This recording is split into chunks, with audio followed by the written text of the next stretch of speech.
Hello everyone, welcome to the first part of our very new chapter, chapter 8 percentage.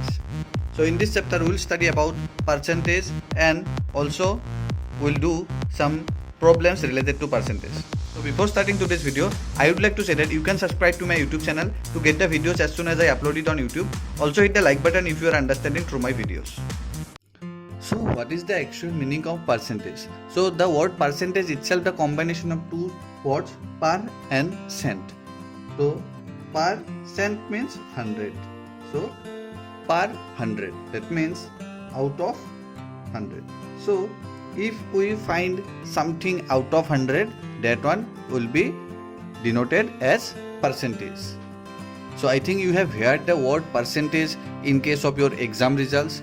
So percentage is basically used in many purposes, but we use in our exam results. Okay, what is your percentage? I got this much percent, that much percent, he got that much percent. Okay, so in that case we are basically using the percentage to compare our result with others. So in case of comparison also we can use the method of percentage. So let's take an example. Suppose David got 180 marks out of 200 marks in a maths test, and similarly Sunita got 20 marks out of 25 marks. So in this case you see the total marks of the exam or the test is different. In this case 200 and in this case 25. So can you say who is better in maths? So by looking in this given data we cannot directly compare, but if we know the percentage, what is the David percent and what is the Sunita's percentage, then we can easily compare them. So in this case we have to find the percentage of both the students. So for this what we can do, we can make both the denominator 100. So 200 divided by 2, then it will become 100. Similarly 25 into 4 will become 100. Okay. Now you see this one become 90 out of 100 and here 80 out of 100. So directly now we can compare that David is better than Sunita in this case. Okay, because he got 90 out of 100. So this is, you see, 90 per 100 and 80 per 100. That means this is 90% and this is 80%. This is the symbol of percentage. So that means 1 by 100 means 1% and similarly 100 by 100 means 100%. Understand? So in these cases we have derived percentage from a fraction. Okay, and this fraction can be also converted into decimals, as we know, as we have done this like problems in our earlier chapters. So percentage can be converted into fractions or decimals and vice versa. That means from decimal and fraction we can convert to percentage, and from percentage to also we can convert to decimal and fraction. Now let's understand how will you find percentage of a given number or data. So there are two methods to find percentage. So suppose this is given 9 by 20. That means किसी student को 20 में से 9 मिला है तो उसका percentage कैसे निकालोगे? तो ये पहला मेथड है, क्या करना पड़ेगा, हमें डिनोमिनेटर को 100 बनाना पड़ेगा. ठीक है, तो 20 को 100 बनाने के लिए क्या करना पड़ेगा, इंटू 5 कर देंगे. तो इक्विवेलेंट फ्रैक्शन बनाने के लिए ऊपर भी मल्टीप्लाई बाय 5, तो 9 5 जा 45 बाय 100 है ना. तो ये हो गया 45%. अगर डिनोमिनेटर 100 है तो वो परसेंट में तुम लोग डायरेक्टली लिख सकते हो. ठीक है, ये हो गया हमारा मेथड 1. नेक्स्ट मेथड 2 जो कि सबसे आसान मेथड है. तो क्या करना होगा, जो भी दिया हुआ है फ्रैक्शन उसको डायरेक्टली 100 से मल्टीप्लाई कर दो. ठीक है, तो अभी कैंसिल कर दो, 0 0 कैंसिल हो गया, 2 5 जा 10 है ना. तो कितना होगा, 9 into 5 45%. देखा, मल्टीप्लाई पे 100 कर दिया तो डायरेक्टली परसेंटेज में निकल गया एक ही line. So you see you can do in method 1 also, but in some cases you cannot do in method 1. So we will go with method 2 itself. Okay, so method 2 is very easy. Suppose 5 by 6 is given. You see, in this case you cannot convert this 6 into 100. इस 6 को तुम लोग 100 बना नहीं सकते, तो इसमें हम लोग मेथड 2 का ही इस्तेमाल करना पड़ेगा. दैट मीन्स into 100 कर देना पड़ेगा. ठीक है, तो इसको into 100 करने में क्या होगा, देखो तुम लोग 6 और 100 को कैंसिल करो.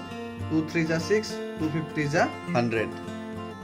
सो ऊपर में क्या हो गया, 5 into 50 दैट मीन्स 250 और नीचे 3, 250 by 3 है ना. इसको हमें क्या करना पड़ेगा, क्योंकि ये इम्प्रॉपर फ्रैक्शन है, हम लोग इसको मिक्स फ्रैक्शन में कन्वर्ट कर देंगे. तो ये बन जाएगा 83 होल 1/3, और क्योंकि हम लोगों ने मल्टीप्लाई 100 किया था तो परसेंटेज आ जाएगा. तो 83 whole 1/3 percentage. So understand. Similarly अगर हमें कोई भी डेसिमल को परसेंटेज में कन्वर्ट करना है तो वो तो बहुत ही ज़्यादा आसान है। तो सपोज 0.25 को हमें परसेंटेज में लिखना है तो इसको क्या करना पड़ेगा, 0.25 इंटू 100 कर देना है। ठीक है, तो इंटू 100 करने से क्या होगा, ये डेसिमल शिफ्ट हो जाएगा, decimal point 1 space 2 space shift हो जाएगा, सो 25% हो जाएगा। Understand? So now let's move to concept sec 8a. In one number we have what percentage of the squares in the following figures are shaded? What percentage of squares are unshaded? तो हमें कितना percentage shaded है, कितना percentage unshaded है in this square we have to write. So यहाँ पे देखो total कितना स्मॉल स्क्वायर है, यहाँ पे टोटल 100 स्मॉल स्क्वायर है। ठीक है, तो यहाँ पे शेडेड अगर देखें तो 50 शेडेड है। ठीक है, तो शेडेड का फ्रैक्शन कितना हो गया, 50/100।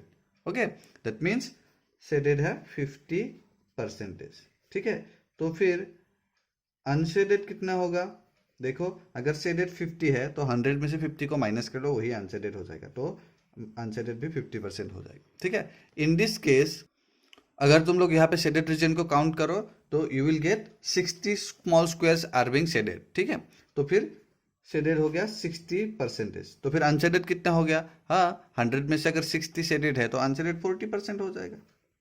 अंडरस्टैंड? तो सिमिलरली सी नंबर में भी तुम लोग शेडेड और अनशेडेड को निकाल लो। Next in question number 2 we have convert the given fractions into percentages using any method and then set them to make any design of your choice. तो पहले हमको इस फ्रैक्शन को परसेंटेज में कन्वर्ट करना होगा यूजिंग एनी मेथड। सो इसको तुम लोग मेथड 1 में या मेथड 2 किसी भी मेथड से कर सकते हो। तो 1/4 को अगर हम लोग 25 से मल्टीप्लाई कर दे तो 25/100 बन जाएगा। ठीक है, दैट मीन्स 25%। ओके, डायरेक्टली 25% भी लिख सकते हो। सिमिलरली ये बन जाएगा 65/100 अगर हम लोग दोनों को 5 से मल्टीप्लाई करें, मीन्स 65%। ओके, सिमिलरली इसको अगर हम लोग 2 से डिवाइड करें तो 60/100 बन जाएगा। तो in this case you have to shade 25 square small square from here. ठीक है, यहाँ से तुमको 25 को शेडिंग करना है पेंसिल से। तो आई होप तुम लोग कर लोगे। सिमिलरली इसमें 65 करना है और इसमें 60 करना है। Next let's move on to question number 3, convert the given fractions into percentage using any method. So let's do it in our copy.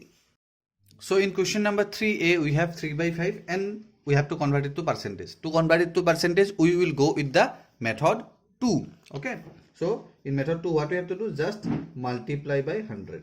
Okay, यहाँ पे भी परसेंटेज सिंबल दे सकते हो, यहाँ पर नहीं दोगे तो लास्ट में देना ही पड़ेगा। तो इसको कर दो कैंसिल, 5 20 से 100 होता है, तो फिर 3 × 20 कितना हो गया, 60%। Understand? So now I hope you can do B number, C number and D number. You pause the video and do it right now. Let's move on to question number E. So in question number E we have 3/7, तो 3/7 × 100 करते हैं। ठीक है, तो फिर तुम लोग देखो यहाँ पे कुछ भी कैंसिल नहीं जा रहा है, तो ये कितना हो जाएगा, 300/7 है ना। तो 300/7, तो इसको क्या करना पड़ेगा, क्योंकि ये इम्प्रॉपर फ्रैक्शन है, we have to convert it to mix fraction. तो तुम लोग डिवाइड करके इसको मिक्स फ्रैक्शन बना सकते हो, जैसे डिवाइड करो और मिक्स फ्रैक्शन में फाइंड करो। So after dividing you will get the answer 42 whole 6/7%. So this is the answer of E number question. So now you try F, G and H number. I number I will show you. तो इन I number we have 150/300, तो multiply by 100 कर दिया, 0 0 cancel, ये 0 और ये 0 cancel, तो यहाँ पे तो 1 हो गया, और 3 से 3 5 जा 15 एंड 0, तो ये बन गया 50%। बहुत ही आसान है ना। So in J number we have 19/4. So to make it percentage what we have to do, we have to multiply by 100. तो इसको अगर हम लोग कैंसिल करें, 4 25 से 100 होता है, so we have to do 19 × 25. So we will get 475%.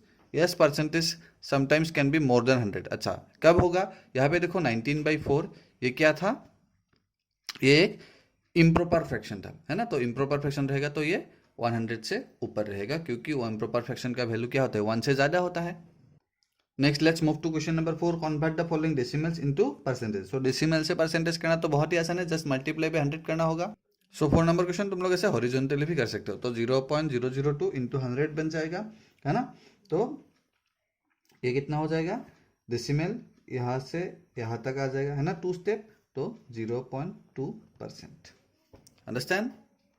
So similarly you do homework B number, C number and D number. E number I will show you. So यहाँ पे भी सेम ही होगा 1.00 है तो 1.00 into 100 हो जाएगा. तो इसका मतलब कितना हो गया 100%. Now let's move on to question number 5.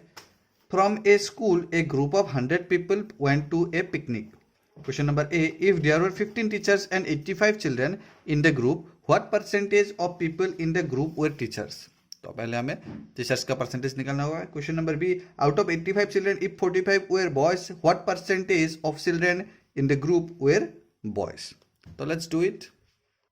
So you write total people in the group equal to 100. तो टीचर्स इक्वल, अच्छा देखो यहाँ पे एक बात समझ लेना बहुत ही इंपॉर्टेंट है कि टीचर्स कितने पीपल में से टीचर्स था.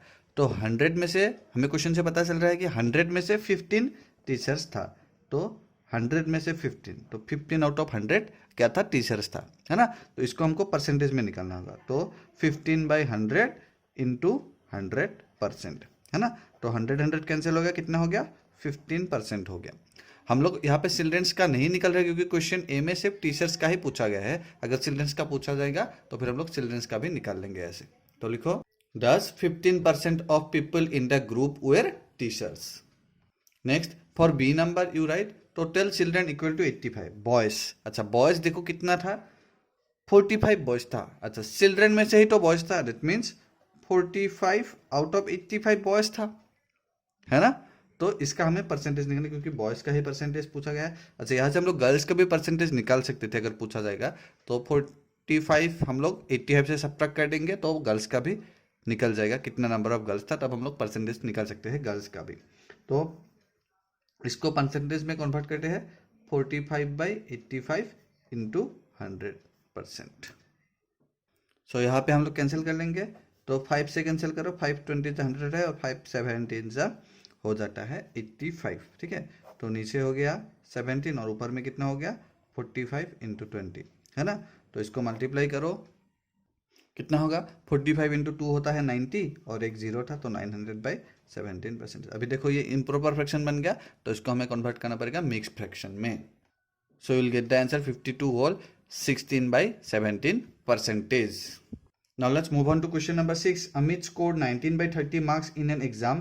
Find the percentage of marks scored by him. So this is a very easy question. Let's do it. So 6 number question you can first find the percentage directly. So 19/30 into 100 करना पड़ेगा, ये percentage हो जाएगा. तो 0 0 cancel कर दो तो ऊपर में हो गया 19 into 10 दैट मीन्स 190/3, है ना. तो ये परसेंटेज है. तो ये क्योंकि इम्प्रॉपर फ्रैक्शन है तो इसको हम लोग मिक्स फ्रैक्शन बना लेंगे. So you will get 63 whole 1/3%. So last line you write does Amit score 63 whole 1/3%. यहाँ पे तुम लोग ऑफ मार्क्स भी लिख सकते हो या फिर बिना लिखे इतना लिखोगे तो भी हो जाएगा. So question number 7 is also almost same. तो ये होमवर्क है तुम लोग के लिए. जस्ट मल्टीप्लाई बाय 100 कर देना. ये देख के ही हमको पता चलेगा, आंसर बन जाएगा 89%. Okay. So hope you can do it. So students today we have completed concept sec 8a. Hope you have understand about the percentage. Okay. So practice this all things. Do your homeworks. In the next video I will come up with some more content. Thank you everyone.